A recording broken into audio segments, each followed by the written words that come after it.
Hello class third.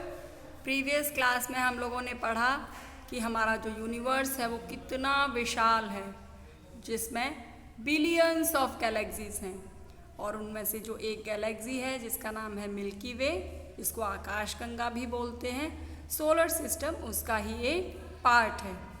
और solar system जो कि एक पूरी फैमिली मैंने बताई थी कि पूरी एक फैमिली है जिसमें 8 प्लैनेट्स आते हैं, कुछ natural satellites, meteors, asteroids, comets और भी बहुत सारी हेवनली बॉडीज़ जो हैं वो उसी का पार्ट हैं। और जो ये पूरे 8 प्लैनेट्स हैं वो सन के चारों तरफ, यानी कि जो सोलर सिस्टम का हेड है उसके चारों तरफ रिवॉल्व करते रहते हैं।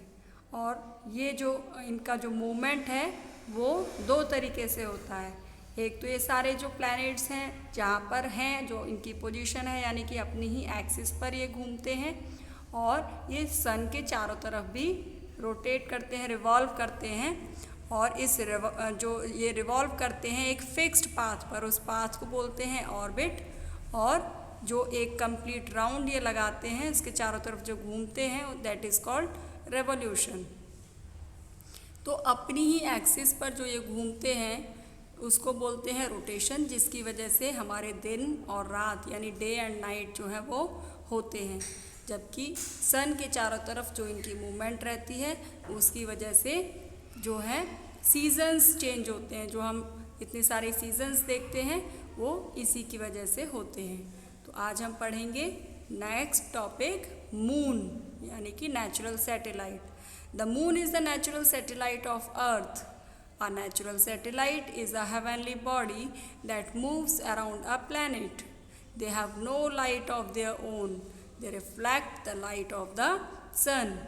जो मून है वो एक्चुअली नेचुरल सैटेलाइट होते हैं, और हमारी अर्थ का जो नेचुरल सैटेलाइट जो है वो क्या है, मून। और ये जो नेचुरल सैटेलाइट्स हैं ये इन प्लैनेट्स के चारों तरफ घूमते रहते हैं। जैसे ये प्लैनेट्स सन के चारों तरफ घूमते हैं, वैसे ही ये नेचुरल सैटेलाइट यानी कि मून जो हैं वो इन प्लैनेट्स के चारों तरफ घूमते रहते हैं। लेकिन इनकी खुद की लाइट नहीं होती। फिर इनकी लाइट ये कैसे, मतलब लगता है कि ये लाइट दे रहे हैं, ये एक्चुअली करते क्या हैं, ये हमारा जो सन है उसकी ही लाइट को रिफ्लेक्ट करते हैं। यानी कि जो आप रात में चमकता हुआ चांद देखते हो वो उसकी खुद की लाइट नहीं होती है, बल्कि वो सन की ही लाइट को रिफ्लेक्ट करता है। और ये जो मून है हमारे अर्थ पर आप देखते हो रात में आपको एक मून दिखाई देता है, लेकिन ये जो नंबर्स हैं नेचुरल सैटेलाइट्स हैं ये अलग अलग प्लैनेट्स पर अलग अलग हैं। स्टार्टिंग के जो 2 प्लैनेट्स हैं मर्क्यूरी एंड वीनस, उनके पास कोई मून नहीं है, जबकि हमारे अर्थ के पास एक मून है और मार्स के पास 2 मून हैं। सबसे ज़्यादा मून जो हैं वो किसके पास हैं, जुपिटर के पास में। आपको ये जान के बड़ा आश्चर्य होगा कि लगभग पूरे सोलर सिस्टम में 200 के आसपास मून है, और हमें ऐसे लगता है जैसे हमारे अर्थ के पास जो एक मून है वही एक मून है, जबकि ऐसा बिल्कुल भी नहीं है। Next, asteroids and comets. Asteroids मैंने आपको बताया था जुपिटर और मार्स के बीच में एक एस्ट्रॉइड बेल्ट है जो इन इनर प्लैनेट और आउटर प्लैनेट्स को अलग करती है। एस्ट्रॉइड्स आखिर होता क्या है, एस्ट्रॉइड्स रॉक्स के बड़े बड़े टुकड़े होते हैं जो उस बेल्ट के अंदर ही घूमते रहते हैं, रिवॉल्व करते रहते हैं, यानी सन के चारों तरफ ये चक्कर लगाते रहते हैं। और कॉमेट्स भी जो हैं वो सन के चारों तरफ घूमते हैं, और कई बार उनके पास जाकर के ऐसा लगता है जैसे इनकी लंबी टेल जो है वो वहाँ पर डेवलप हो जाती है।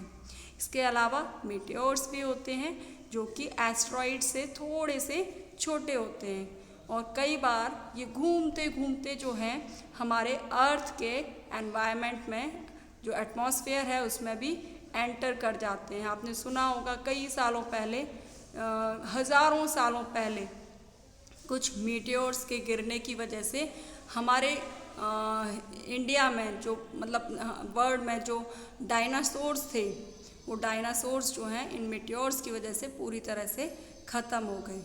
तो what are asteroids and comets? Asteroids are small rocky bodies that revolve around the sun. and comets are made up of rock, ice and gas. Comets develop a tail when they come near the sun. And next is our Earth. जो सन है उसके चारों तरफ 8 planets घूमते हैं और जो third number पर जो प्लैनेट्स आता है दैट इज अर्थ, जो कि हमारा प्लैनेट है जिस पर हम रहते हैं. Earth is the only planet that has life on it. In ancient times people believe that earth was flat. They thought that if a person started walking straight in any direction, that person would fall off Earth's edge. However, later it was proved that Earth is spherical, that is a little flat at the top and bottom, just like an orange. तो अर्थ जो है पूरे सभी planets में, पूरे solar system में सिर्फ एकमात्र ऐसा प्लैनेट है जहाँ पर कि लाइफ पॉसिबल है, क्योंकि यहाँ पर वो सारी चीज़ें उपलब्ध हैं जिनकी वजह से लाइफ यानी कि जीने के लिए जो हमारे लिए आवश्यक हैं, जैसे कि एयर, वाटर और यहाँ का टेम्परेचर कैसे, हमारा जो अर्थ है उसकी जो पोजीशन है वो कैसे है, ना तो वो बहुत ज़्यादा अर्थ के क्लोज है और ना ही वो बहुत ज़्यादा सन के क्लोज भी नहीं है और सन से बहुत ज़्यादा दूर भी नहीं है. जैसे लास्ट के जो 2 प्लैनेट्स हैं यानी कि यूरेनस एंड नेपच्यून, वो क्या है, आइस जाइंट हैं और वहाँ का जो टेम्परेचर है वो -200 तक पहुँच जाता है. इसकी वजह से वहाँ तो लाइफ वैसे भी पॉसिबल नहीं है. और अर्थ से जो पहले के प्लैनेट्स हैं यानी कि मर्क्यूरी और वीनस, उनका टेम्परेचर इतना ज़्यादा है कि वहाँ भी लाइफ पॉसिबल नहीं है.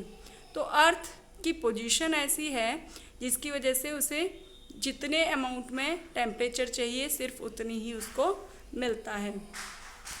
और पहले जो लोग थे वो ऐसा मानते थे कि अर्थ जो है उसका जो सरफेस है वो कैसा है, फ्लैट है. और वो उन लोगों का मानना था कि अगर कोई पर्सन एक जगह से चलना स्टार्ट करेगा तो एक एज पर जा कर के वो गिर जाएगा. लेकिन साइंटिस्ट्स ने ये प्रूव किया कि ऐसा नहीं है. अर्थ जो है उसकी जो शेप है वो कैसी है, स्फेरिकल है. और सबसे पहले ये प्रूव किसने किया, पाइथागोरस ने. और प्रैक्टिकली इसको करके दिखाया फर्डिनेंड मैगेलन ने. यानी कि उन्होंने क्या किया, एक जगह से शिप से पूरे अर्थ की सर्कल लगाना, राउंड लगाना स्टार्ट किया और वापस आकर के वो उसी पॉइंट पर पहुंच गए. तो इससे प्रूव हुआ कि हमारा जो अर्थ है उसकी जो शेप है वो फ्लैट नहीं है बल्कि एक ऑरेंज की तरह स्फेरिकल है ना. इंटरेस्टिंग. यस. और हम लोग जहाँ खड़े होते हैं और हमें ऐसा लगता है कि हमारी जो अर्थ है वो फ्लैट है, जबकि ऐसा बिल्कुल भी नहीं है. Next topic is atmosphere. Earth is surrounded by a layer of air. This air consists of gases such as oxygen, nitrogen and carbon dioxide. It also includes water and dust particles. This layer is called the atmosphere. The atmosphere protects us from the harmful rays of the sun. It also keeps the temperature of Earth suitable to sustain life. तो जो हमारा अर्थ है वो चारों तरफ एक हवा के आवरण से यानी कि एक लेयर से ढका हुआ है. और ये जो एयर है इसके अंदर कई सारी गैसेस भी इंक्लूड हैं, जैसे ऑक्सीजन, नाइट्रोजन, कार्बन डाइऑक्साइड और भी बहुत सारी गैसेस हैं. ये जो है इसमें इसके अलावा पानी भी है, डस्ट पार्टिकल्स भी हैं. तो ये सब कुछ मिलकर के एक लेयर बना देते हैं हमारे अर्थ के चारों तरफ. उस लेयर को, उस ब्लैंकेट को बोलते हैं एटमॉस्फेयर. और ये जो एटमॉस्फेयर है ये हमें हमारी जो अर्थ है उसके टेम्परेचर को सूटेबल बनाता है, जिसकी वजह से लाइफ जो है वो पॉसिबल हो पाती है. और जो सन से जो हार्मफुल रेज आती हैं यानी कि अल्ट्रावायलेट रेज, वो हमारे अर्थ पर सीधे आकर नहीं पड़ती, क्योंकि ये एटमॉस्फेयर उनको आने से रोक देता है. अगर ये एटमॉस्फेयर नहीं होता तो हमारी कई सारी ये जो डायरेक्ट हीट जो सन की है वो हमारे अर्थ पर आकर पड़ती और हमारे लिए यहाँ पर लाइफ बिल्कुल भी पॉसिबल नहीं हो पाती। Next is surface of earth. Earth's surface consists of land and water. Nearly 2/3 of the Earth's surface is covered by water, and the remaining part is covered by the land. And the large areas of land are called continents, and the huge water bodies are called oceans. तो जो हमारा अर्थ है उसका जो surface है उसके अंदर दोनों चीज़ें आती हैं, लैंड एंड वाटर। लेकिन जो वाटर है वो हमारे अर्थ सरफेस को ज़्यादा एरिया जो है उसका कवर करता है, और जबकि जो लैंड है वो काफ़ी कम है, यानी कि 2/3 जो पार्ट है अर्थ का वो सिर्फ और सिर्फ वाटर से कवर्ड है, जबकि बचा हुआ जो है वो लैंड है। और जो लार्ज लैंड एरियाज जो हैं उनको बोलते हैं continents, and huge water bodies are called oceans. आपको पता है हमारे पूरे अर्थ पर कितने कॉन्टिनेंट्स हैं? 7 कॉन्टिनेंट्स एंड 5 ओशियंस। आपने कभी ग्लोब उठाकर देखा होगा? देखिए मैं आपको दिखाती हूँ। दिस इज ग्लोब, और इस ग्लोब को आप अगर रोटेट करेंगे तो आप देख पा रहे हैं कि इसका मैक्सिमम जो एरिया है वो कैसा है? Sky blue. स्काई ब्लू दिखाई दे रहा है आपको। और जबकि जो कलरफुल एरिया है वो कलरफुल एरिया काफ़ी कम है, यानी कि इसका 2/3 जो आप पार्ट है पूरे अर्थ का वो वाटर से कवर्ड है, इसीलिए स्काई ब्लू कलर का आपको दिखाई दे रहा है। वो स्काई ब्लू कलर से उसको दिखाया गया है। इसका मतलब हमारा इतना एरिया जो है वो सिर्फ वाटर से कवर्ड है। आगे हम लोग देखेंगे वो 7 कॉन्टिनेंट्स कौन कौन से हैं और वो 5 ओशियंस कौन कौन से हैं, उनकी हम अभी लिस्ट रेडी करेंगे। ओके, तो next is movement of earth. जैसा हम लोगों ने पहले भी अभी प्रीवियस क्लास में पढ़ा कि प्लैनेट्स जो हैं वो उनके जो मूवमेंट्स हैं वो 2 तरीके से होते हैं। एक मूवमेंट तो होता है कि वो सन के चारों तरफ घूमते हैं, और दूसरा मूवमेंट कैसा होता है कि वो अपनी ही एक्सिस पर भी घूमते हैं। तो दोनों तरीके से जो मूवमेंट होती है वो सभी प्लैनेट्स की होती है। तो हमारे अर्थ की भी सेम इसी तरीके से मूवमेंट्स होती हैं, यानी कि वो हमारा जो प्लैनेट है अर्थ वो भी सन के चारों तरफ घूमता है, और सन के चारों तरफ वो एक फिक्स्ड पाथ पर घूमता है जिसको बोलते हैं ऑर्बिट, है ना। और उसका जो टाइम पीरियड है वो सभी प्लैनेट्स का अलग अलग होता है। जैसे हम लोगों ने लास्ट अभी क्लास में एक टेबल भी ड्रॉ की थी ना, बिल्कुल वही। और अपनी ही एक्सिस पर घूमने का टाइम पीरियड भी सभी प्लैनेट्स का अलग अलग होता है। लेकिन ऐसा क्यों होता है? क्योंकि सभी प्लैनेट्स की जो साइज़ है वो एक जैसी नहीं होती। कोई प्लैनेट छोटा है तो कोई प्लैनेट बड़ा है। आपको पता है ना सबसे छोटा प्लैनेट?